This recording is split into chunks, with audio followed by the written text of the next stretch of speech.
All right. God. Well, hopefully that's the start of it. So, anyhow, internet went down. I apologize for that. Um, anyways, so you guys know that when this pandemic hit, I was done. I started pulling off. I went from 4 houses, putting on 10, and and I got four or five sold, and because I was worried. Look, I've been doing this for 40 years, so when look, I didn't know what was going to happen. I thought, hey, the economy's great. I could reason that this would be a V recovery, and I talked a little bit about that. But the thing that I've always told you is the only thing I know for sure is that I don't know what's going to happen. And the reason for that is because you never know how the government is going to intervene. They don't let, when the bank crisis, they didn't let the banks fail. They should let them fail. I mean, I was counting on it. Hey, Luke, I'm glad you're here. But so there's a couple things I want to talk to you about. But one, we're going to watch Ken McElroy. And I apologize, we got pulled down a little bit here. Let me get in here.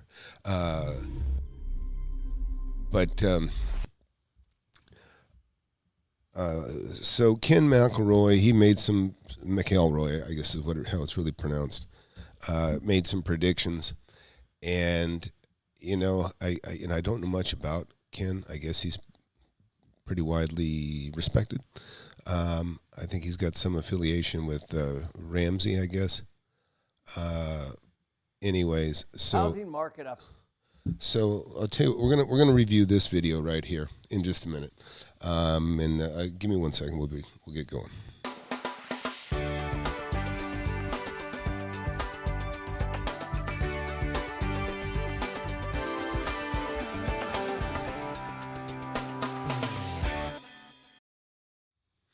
Okay, so yesterday I in a neighborhood that I've sold 4 houses in the last 6 months.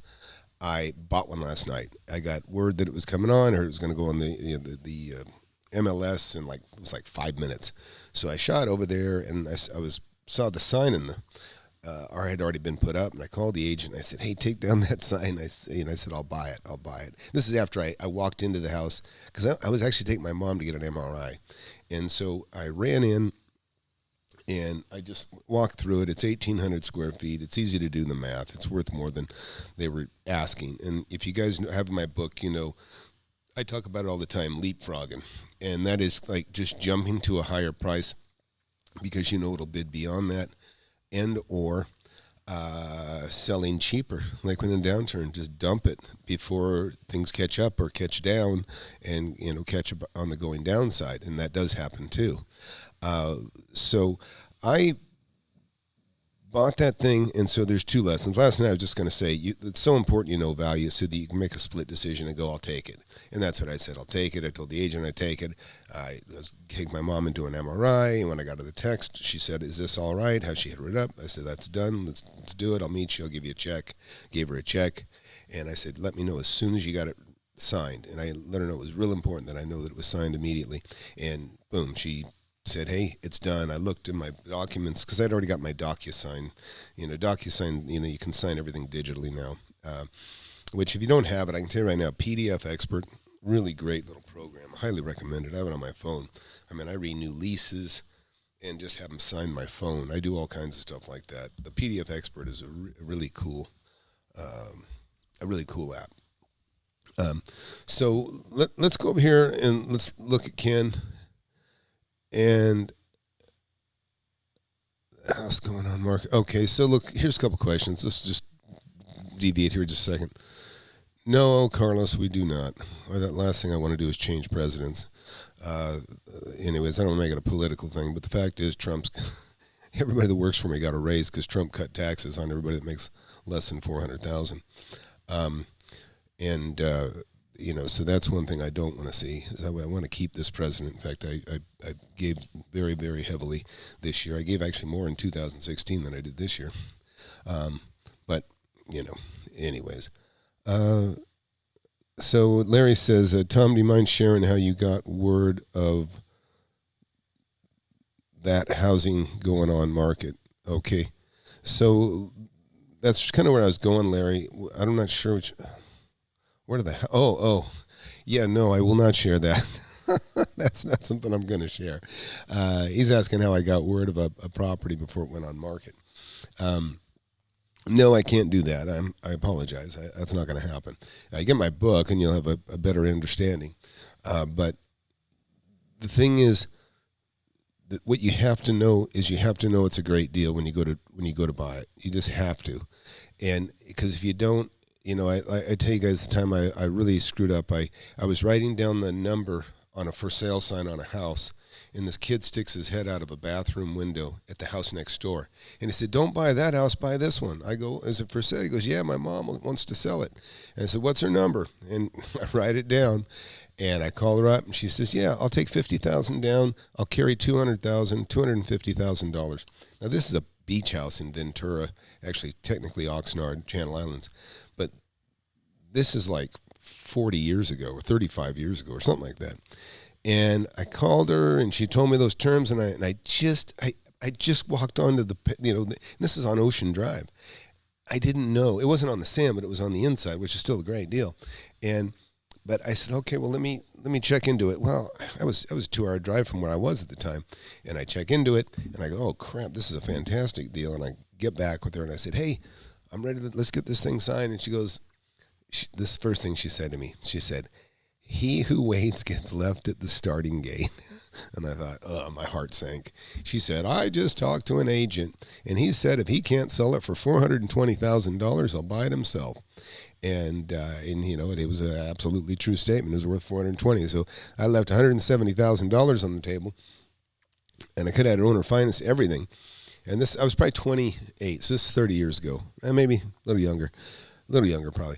But the bottom line is, I wasn't prepared.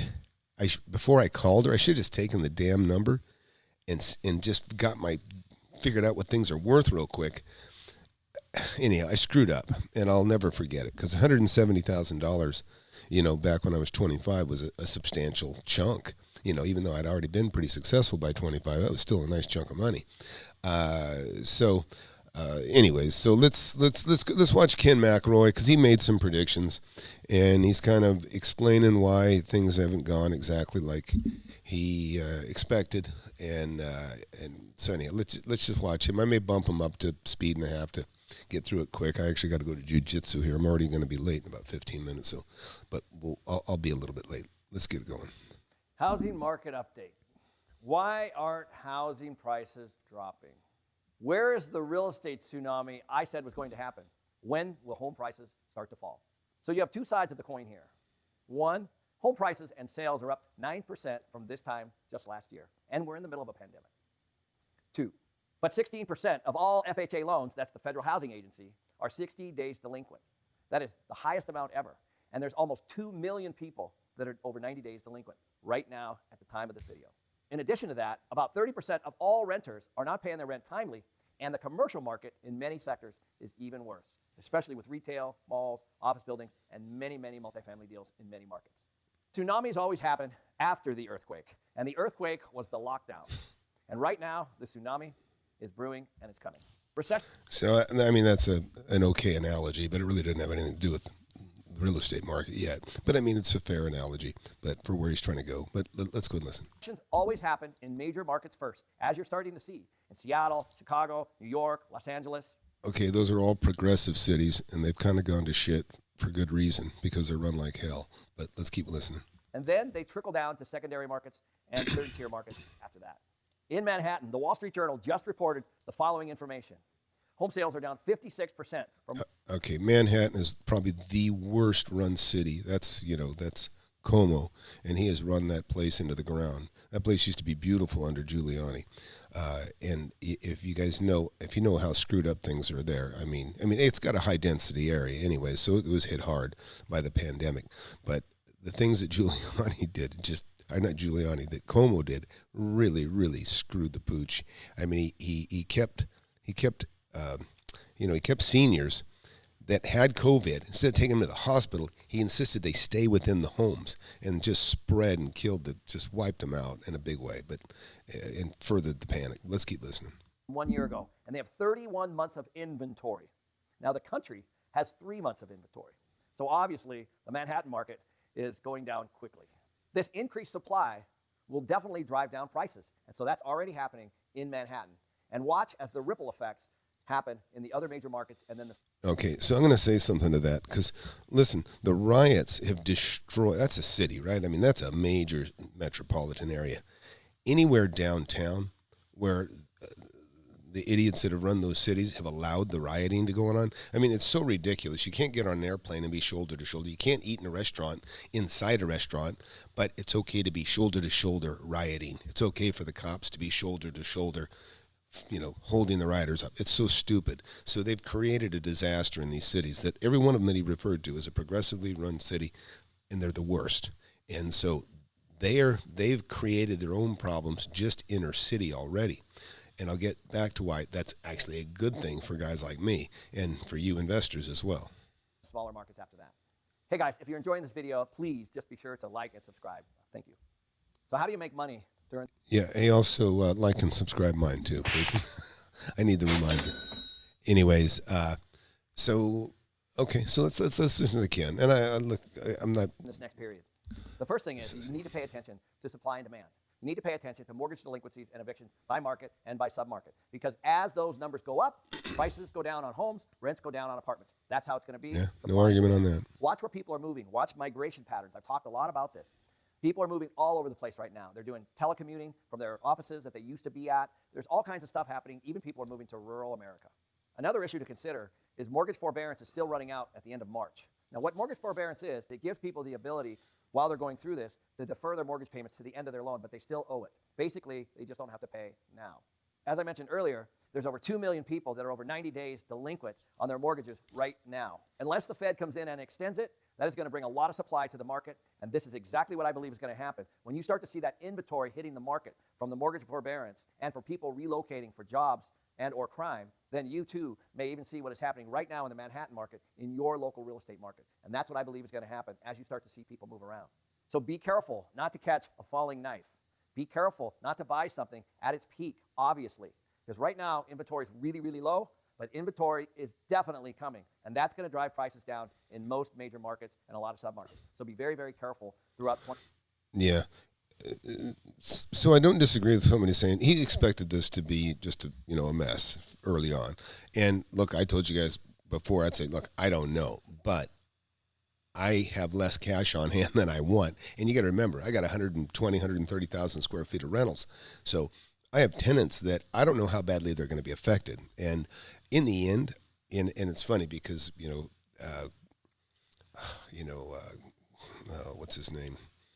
Grant Cardone, if you look at the video I made, he talked about, that's where you want your money. Apartments, the best thing ever. Well, the apartments have just completely been shattered in those cities. A lot of places that are cool places to live. But I know New York, devastated, huge vacancy. Young people don't want to live in a city when they can't have fun, when they can't go out and can't party and do the things that you normally expect to be able to do in a city. I'm going to go back to him in just 1 second. But I know what my local economy is, right? And this is the problem when people try to guess what the economy is going to do. And I mean, look, he made some good points, but we've never been through really a pandemic like this that affects us. So it's really, to me, it's just kind of crazy to try to predict it. Now, look, I go to safety. I want to make sure that I'm not going to get damaged. So I make sure I got plenty of cash on hand. So I dump more houses than I wanted to. Well, guess what? Right now, I'm buying again. I'm buying. And I'll explain why. So look, right now, things were just chugging along nicely, just going up nicely. Then all of a sudden we hit this pandemic. We didn't know if it was going to be a big U shape or if it was going to be a V. And it looks to me like it's 100% been a V. It's gone like this. It went bump and then right back up. In fact, it's following the same trajectory. It's just going up. It was going up already, went down, and this is the best time to buy when it's going up, okay? I don't even think we're here anymore. We were here just for a short while, but now we're right here again. We're just kind of steadily going up, at least in my market. And I'm in Texas right now, but everywhere, except everybody I know they're fleeing California, they're fleeing New York, they're going to Idaho. And to be honest, California, the sales are doing really well. They're selling like crazy over there. Maybe not downtown Los Angeles, but like the rural areas, like he'd also mentioned. And that's what's happening to me because I invest in houses in a lot of the rural areas. So right now, and I bought one yesterday. You guys will see. Anyways, I bought, it took me 1 minute. I walked in, Forrest took it, now I got it. And I'm looking for more. I'll probably buy maybe another 4 or 5, and maybe much more. Because I'm not worried about the crash. Now, I don't disagree with some of what he's saying, in as much as that, we could have a bunch of stuff on the market. I mean, I think it's going to go this way. The people that can't make their mortgages, the economy's doing great, by the way. We're recovering fantastically, super fast. The people that don't have jobs are those really primarily the service industry, as far as I can tell. And I know that from the businesses that rent from me. Massage parlors got hurt terribly. Pedicurists, manicurists, hairdressers, all those people got hurt. Gyms, and I have all these tenants. Gyms got hurt terribly, but that's just a small piece, okay? And a lot of the jobs associated with those kind of companies, I mean, the owner, of course, makes good money, but the employees of those companies don't make a ton of money. And so when the unemployment is down, it's down for a lot of people that are not the highest skilled. So I have to weigh that on my mind. Well, God, how much does that mean? Look, people are still getting mortgages. The market's still going up. So the sector that's hurt is not one that makes a ton of money anyways. And maybe not a bunch of them are in the home ownership. Now, he's talking about, and I can't speak to the things he was quoting about people being the forbearance and using those tools, but I don't really know anybody that's hurting, to be quite honest. I don't know anybody personally that's hurting, and I know everybody of every walk. But what I would say is I feel very comfortable because for a couple of reasons. A, people are getting out of the cities. The interest rate is so low. It's a fantastic opportunity right now because you can, and so if you're buying to hold, just buy. I mean, buy if it's under 300,000, 200,000. It depends on where you're at in your market, okay? And believe me, there's some areas, and this is something to tell you about, because some of the people are doing really well in my mentorship, but some of them are in markets where they don't have a lot of high-skilled people, but they got real estate that they can buy that cash flows fantastically. In other words, they can get 15, 20% return on their money buying a rental. Fantastic, right? Now, they don't necessarily have a market of people that can buy those properties from them after they buy them, but they are still, nevertheless, if they themselves are a good, credible person, they're buying these things up, the bank's refining them, and they're really killing it. And that's a really great way to go. Yeah. So Al here is talking about being I mean, everything froze. Look, everything froze. I mean, if you were buying a house, all of a sudden you couldn't look at a house because people didn't want you walking through, spreading your germs in the house. But Al's saying he's a truck driver, and he said, freight dropped 20%, and now it dropped 20%. So that's only 80%. So he's running 80% of normal. Most people can deal with that, right? But it's the people that are doing 20% of the business they used to. And I'm talking about the people in the service industry, waiters, they're out of business. They got rid of probably 80% of them. All of a sudden the tables are outside and they can only handle about a third of the clientele. In New York, they don't even serve them at all. And in New York, they got the riots. People don't even want to sit outside because they're afraid, one of these Black Lives Matters is going to come over there and, do some of the things we've seen, or some of the Antifa screw with them. So I don't know why. I understand why people don't want to live there. I do understand that. But again, right now, the market's going up. Like I wrote here, the market is trending up. And you know what? I feel really good about it. Now, I don't necessarily want to hang on and hold for a long time, but look at this is right now. If you can buy something under market, and that's all you guys know, I only buy under market. So relative to what I'm paying for it, I can sell it for more than I'm paying for it right now, no problem. And in fact, let me show you something. This is also damn it, I lost it. You know, the computer is giving me some issues here. Give me a second. I'll show you something that's really cool. Just something I happened onto because it's a property I owned 35 years ago, and just for the hell of it, I took a look at it, and I can see that whoever bought it just bought it for $68,000, sold it for $200,000. But let's see.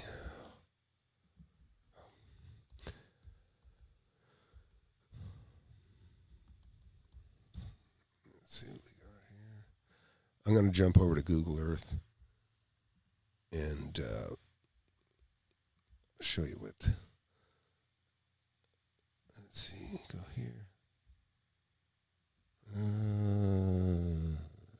Okay. All right. So let me see. I'll get this. I got some here. Got some of my old properties here. There's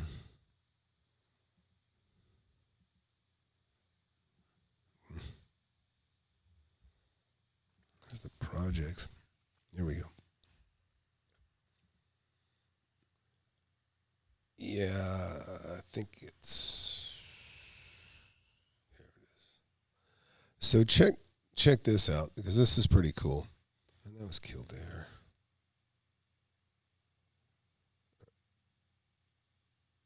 Oh, okay. This is that's one property owned, but that's not the one I was looking for. Kettering. Okay, yeah. This is it. So check this out. So look at this building here. When I was walking you guys through my properties the other day, I saw this. So look at this. Okay, I used to own this property right here.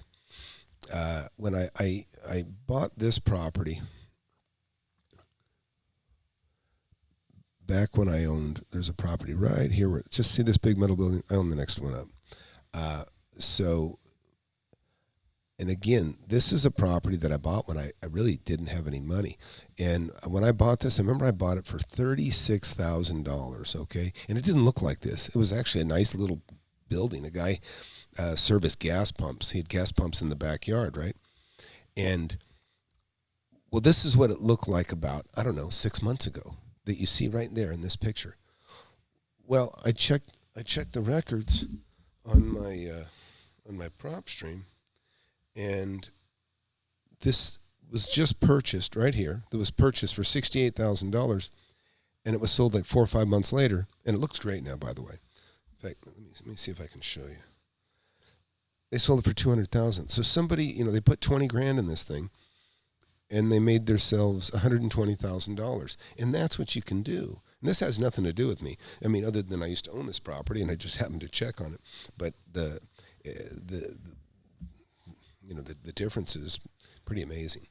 Let's see, how can we go to this real quick?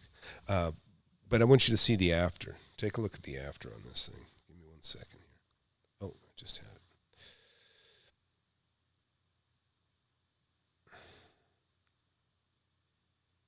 Oh, yeah. Here, I'm going to get you into my phone here now.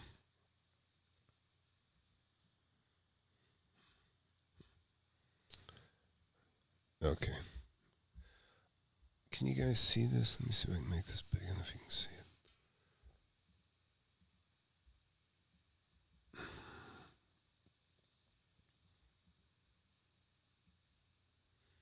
it. All right, so check this out. You guys can't hardly read this, I'm sure, but let's go back over to here. Okay, so this is that same building. Okay, so take a look. That now looks like this. And there's a little side view up front. There's that, see that tree? There's that rotten tree to the left that's barely alive. Look at that inside. It looks bigger inside than I would have expected. So somebody decked this thing out, and here's the deal. They just bought that. They bought that property. It was assessed at $70,000. They bought it for $68,000, it looks like. But they just sold it. They just sold it for $200,000, okay? And so again, boom, peanuts, right? Buy something like that for $68,000. Listen, I sold it for $52,000. I bought it for $36,000, but I sold it for $52,000. Actually, let my partner take it over, and I made $7,000 on that. It was one of my earliest deals. This is a long time ago, and now here it is today, and it just cleaned up. It looks nice. Small place. It's only 1,000 square feet. Yeah, 847 square feet. So check that out. 847 square feet. They got about $225 a foot, and that's what it looked like. This is what it looked like 6 months ago. Okay, and I just happened to see that somebody turned it just out of curiosity because I used to own it a long time ago. So these are the things that you can do. These are the things that you can do. Right now, people like to make excuses. Oh, that's you got to be lucky, you got to be connected. Look, this thing's boarded up. When you see a property like that, go find out who owns it, okay? Because obviously they're not taking care of it, and they got issues to deal with, and that's what somebody did, and they killed it. They killed it.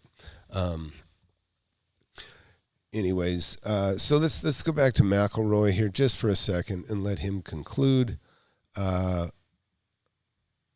Also, guys, please like and subscribe. And comment. Ask any questions you want. We'll get into whatever you want to get into. I've been doing this for a long time, and I enjoy it, and I enjoy helping people make it. So back to McElroy. Okay, and let's see where he's at. Let's see. 2021. So thanks for listening. I guess he was done. Just get that. Basically, they just don't have to pay now. As I mentioned earlier, there's over 2 million people that are over 90 days delinquent on their mortgages right now. Unless the Fed comes in and extends it. Okay, that's a big if. If the Fed comes in and extends it. Listen, our government prints money. They do it all the time. Believe me, I had a deal that it's one of the most painful losses ever. And I attribute it to the government bailing out the banks because I didn't expect them to bail things out. I just didn't expect them to bail things out like they did. And it was a tragedy because I would have liked everybody just to fail. But, and then we did quantitative easing, and believe me, so when you can keep the store open by just simply printing money, that's not impressive. And I'll tell you, one of the things I enjoy about the current administration is he's a businessman. He's got the acumen for business. Nobody else has ever had as much business acumen as he has, ever. So we're in really great hands right now. Just pray that you get to keep this president, because if you're into real estate and into making money in real estate, believe me, you couldn't have a better person for the economy. We have more people working than ever. Everything is going great. It still is going great. Look at property values. Like I said, they're up 9% from before the pandemic. That's not because things are bad. Now, and people that want to blame them, for whatever this other stuff is silly. So let's look here. Questions. Sober Films. I read the book and have a question. My state requires sellers and buyers to have attorneys. Kind of the same thing everywhere. We call them title companies. I love the napkin technique, but the attorney part. No. Listen, you can make a deal. You don't need an attorney to make a deal. You can make a deal and have a written contract, and it's enforceable. Two people agree to something, they sign it. You got something you can go to court over if they try to back out. But anyways, using an attorney is not unusual. Some people just insist on using an attorney whether they need one or not.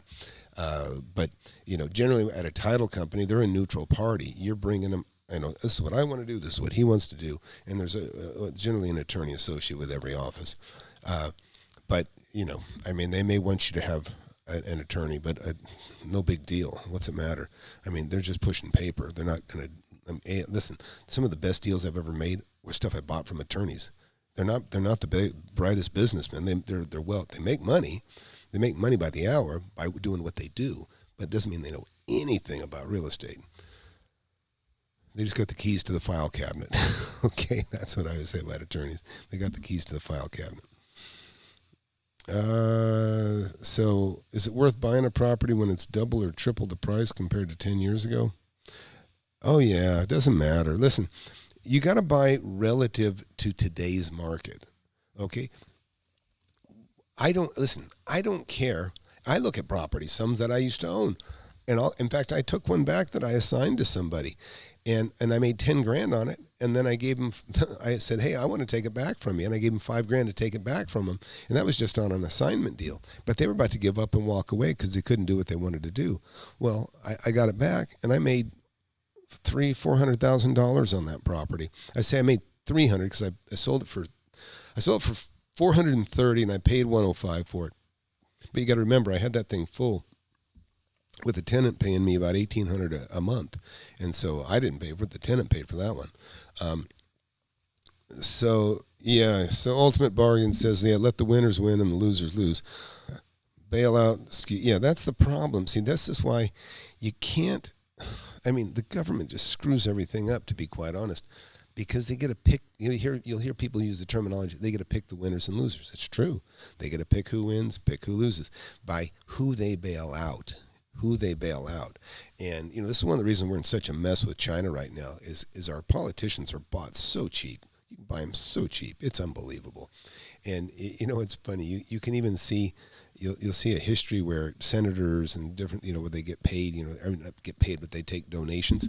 $5,000 is like a big donation to a senator or a congressman. Now, there's at the hedge fund level, those guys will fly. They got jets. They'll fly those guys all over the place and wine them and dine them. But that's the problem. And you'll see with this Hunter Biden, he's super dirty. This is going to be a disaster. For that family. But they've been cashing in for many, many years. And that's the problem. You can't have that kind of conflict of interest. Hillary Clinton was one of the worst. She went around the country as she was our attorney general. I forget, not an attorney general. I can't remember. Secretary of State. So she's running around. She's got 2 cards. She's got one card that is her foundation that she would like you to donate to. And the other one is her position in the U.S., in the government, where she can do you a lot of favors. So what are you going to do? You're going to give her money. Of course you are. You're going to donate. She took in $2 billion, under her, from foreigners everywhere. And as soon as she lost her bid to be president, that foundation folded up. They fired 16 people within 2 months because guess what? No more donations came in. No more donations. If it was such a great cause, those donations would have kept on flowing. That's not what it was about. It was selling influence, and that's what she did, and she made tons of money doing it. And listen, it's not exclusive to Democrats. Both sides do it, and that's one of the reasons you see why Trump has so much trouble, is because you can't really turn in a thief when you're a thief yourself, and that's just the bottom line. But I don't want to make this all political, but I can tell you right now, the numbers don't lie. The economy's been really fantastic under Trump, and it's just gotten better. And as somebody that imports and exports, he's leveled the playing field in a way that allows us to do more work and to sell more overseas. And if you don't think so, you're not an importer and exporter. I can tell you that right now. It's the truth. But let's keep going. I got to go to jiu-jitsu here pretty soon too. But anyways, let's listen to the rest of Ken here, and then we'll wrap it up. That is going to bring a lot of supply to the market, and this is exactly what I believe is going to happen. When you start to see that inventory hitting the market from the mortgage forbearance and for people relocating for jobs and or crime, then you too may even see what is happening right now in the Manhattan market in your local real estate market. And that's what I believe is going to happen as you start to see people move around.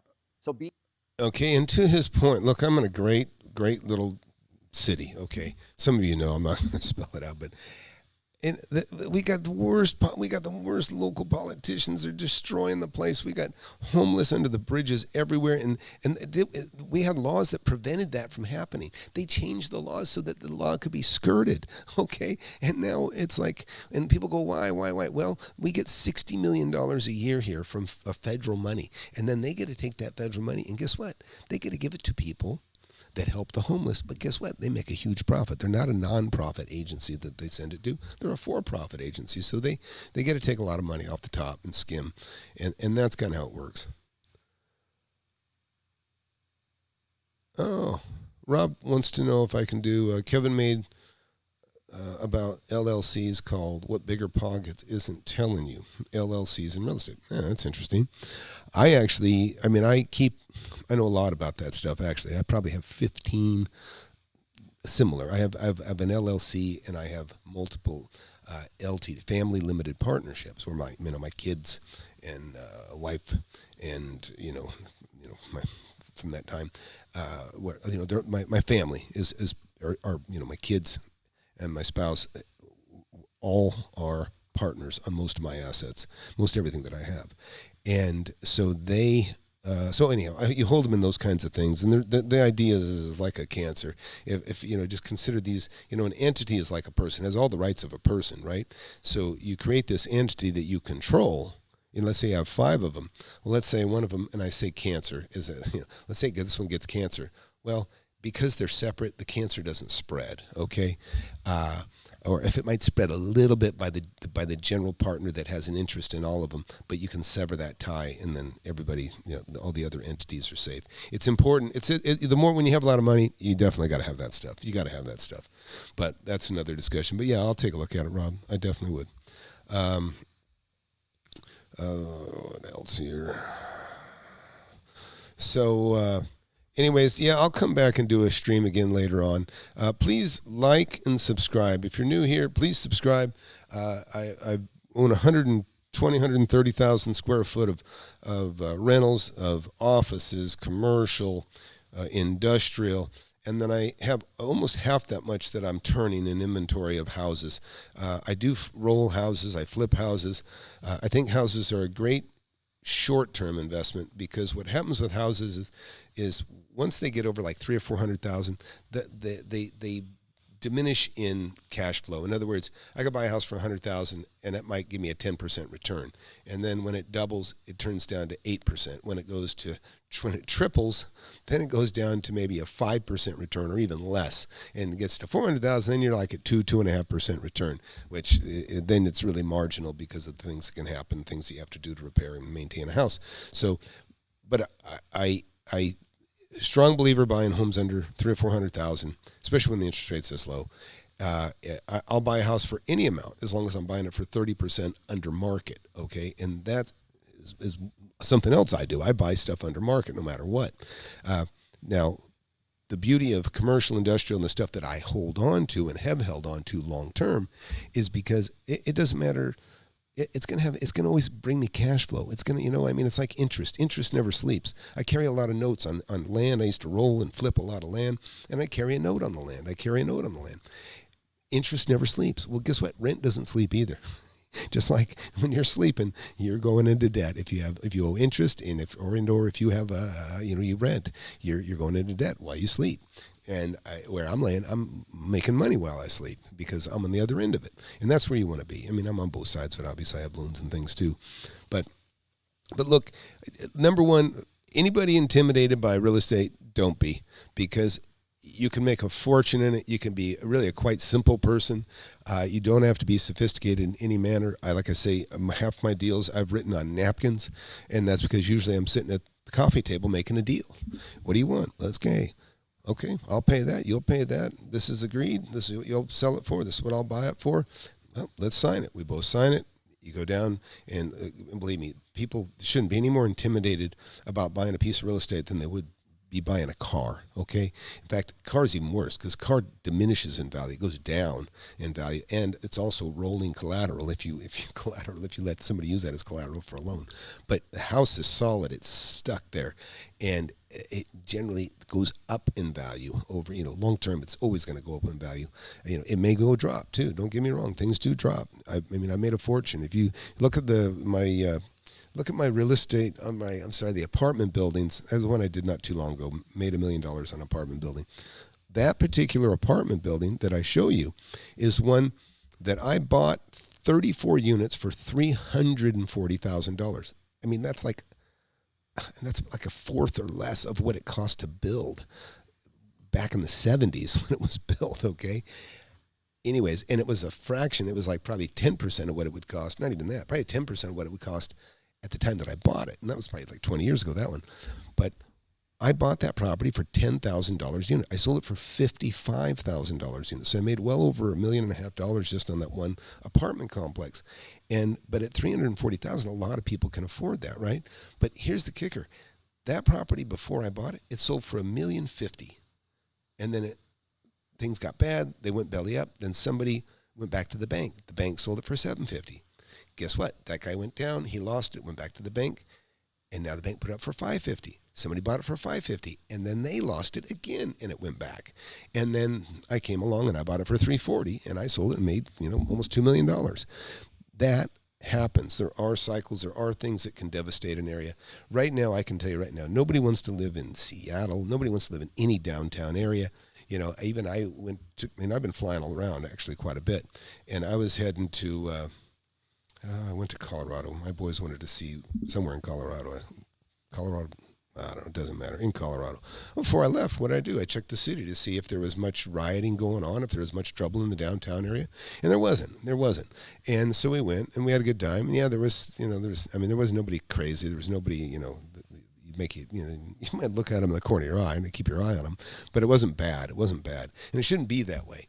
But anyways, so look, if you're new here, please subscribe. Guys, please like, please comment too. If you can, comment under the video. If you got another question or something you want to address. Hey, Millennial Mike, glad you're here. I just bought a house last night. I'm back on a buying spree, that's for sure. And at the same time, I'm selling some assets. But again, I plan on keep some cash on hand no matter what. I mean, if you're new into real estate, it's a great time to buy something, get it under market. Even if that's the only thing you buy, I wouldn't be worried about a crash. If you're buying stuff under $200,000-300,000, you're probably going to be fine. But the main thing is don't especially if you're buying it and you're going to live in it for yourself. I got quoted 2.35 on an interest rate. Now that's for my daughter. My daughter, she can get that. I mean, I don't even borrow money on houses. It's just a pain in the ass. I don't do it anymore. I'd rather just pull it from a line of credit. I want something else that I own outright, and so or cash on hand. But yeah, listen, it doesn't matter what location. Carlos, get my book. You wouldn't even ask that question. There is no bad real estate. Okay, there's just bad deals. There's no bad real estate. Don't make a bad deal. You can be in the worst crap area, like the one I just showed you, that somebody bought for $68,000, sold for $200,000. Everywhere you can make a great deal. Anywhere. You can even in crappy New York right now and crappy Seattle, you can still make a ton of money. You just have to buy it relative to what the market is today, okay? And if you want to believe that things are going to crash for certain reasons, I'm just telling you, you can't count on it. You can't count on the government not bailing out. And even that's what Ken said. He goes, unless they do something. Well, they do it. They do it. They do it to buy favor. They do it all the time. There's a lot of money for politicians to spend money. They don't make any money. Let me put it this way. When you're a politician, your power is that you hold the purse strings. You get to pick the winners. You get to say, yeah, you can do that with your property. We will rezone that and let you do that and make your property worth more.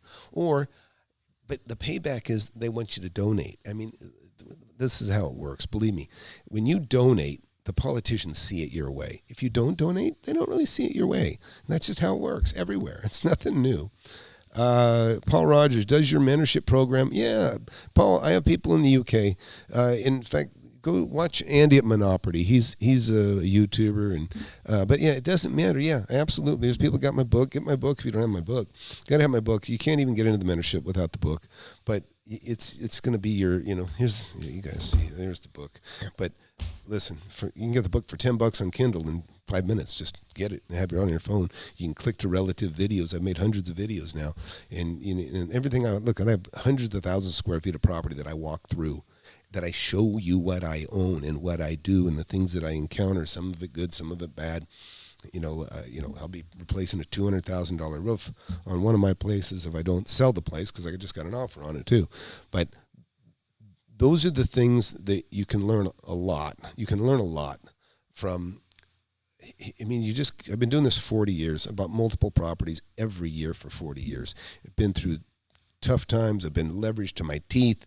I had to give one property back a long time ago, and that's a great lesson too. Is you can deed in lieu of foreclosure. Anyways, it's really cool. Let's see. Tom said the state does it. I find that hard to believe. Say that again, JC. What do you find hard to believe?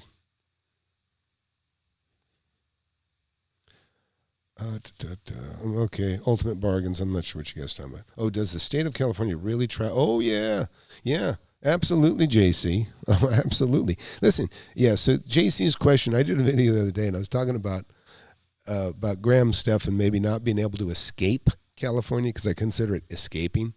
I was actually looking at buying a beach house again here recently, and I've kind of turned myself on it. Listen, if you're a high net worth individual, and Graham counts. And you got to remember, he's a high net worth individual, but he's also he's kind of he's a celebrity. He talks about his wealth, and he just shows it all. And I talk in general terms about the real estate that I own, but because I wouldn't have any credibility if I couldn't show you.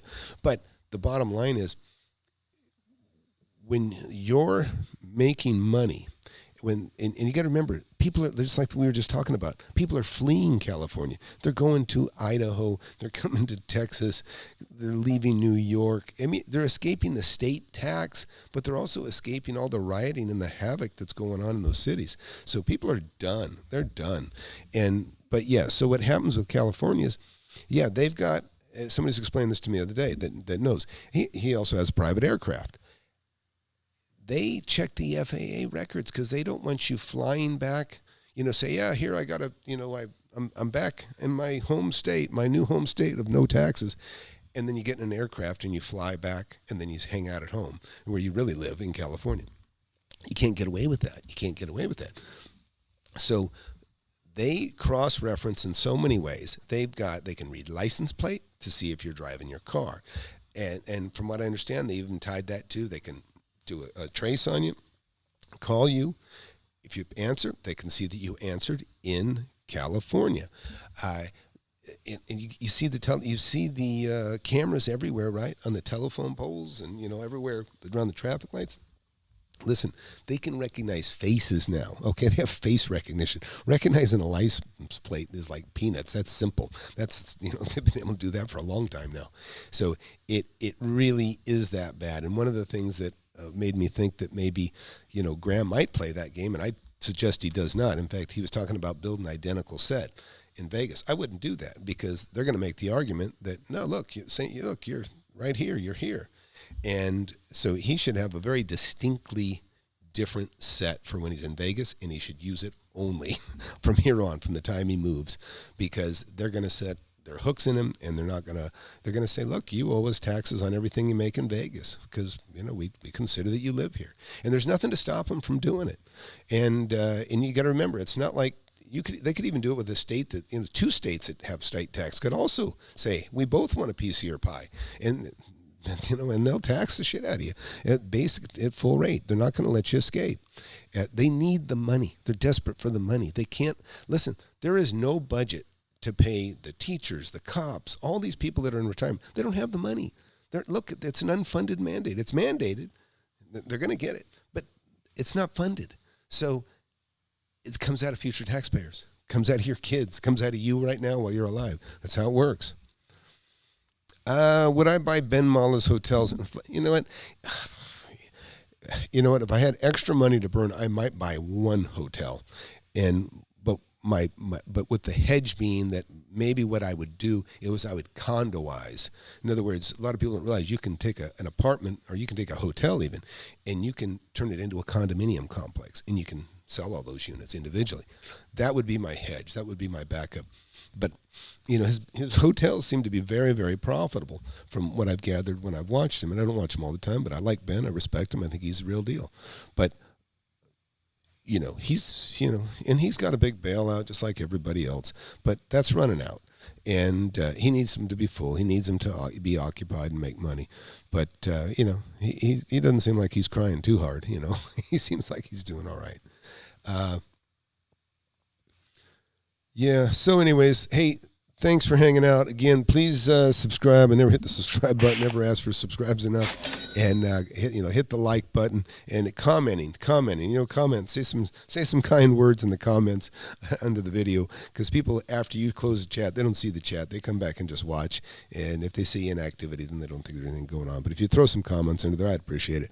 And I'll try to get back on here. I saw Delta Airsoft. Yeah, I'll try to get back on again and share with you. But again, you guys know I got a mentorship and I got a book. You can look at that at FlipAnythingUSA.com. No pressure.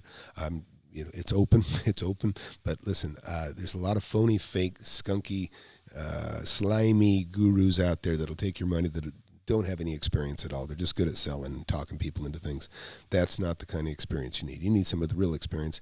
And if you take my mentorship, just so you know, when you get done, after you get through that one month long, you get my phone number. You get my phone number. In fact, I'll take a call right now. If anybody's got want to make a call, somebody's got something to talk about, that's my cell phone, by the way. Now, this one, like I said, I don't answer my cell phone. I'll look at a text, and if you are in my club, then I call you back. If you're not, then who knows. But so I'll take a call if somebody wants to make a call. But if not, I'm going to bail out of here because I am sorely missing my jiu-jitsu. It was my workout, and I've already burned about 40 minutes of it. But hey, you know what? Let's just call it quits. Anyways, thanks for watching. Take care.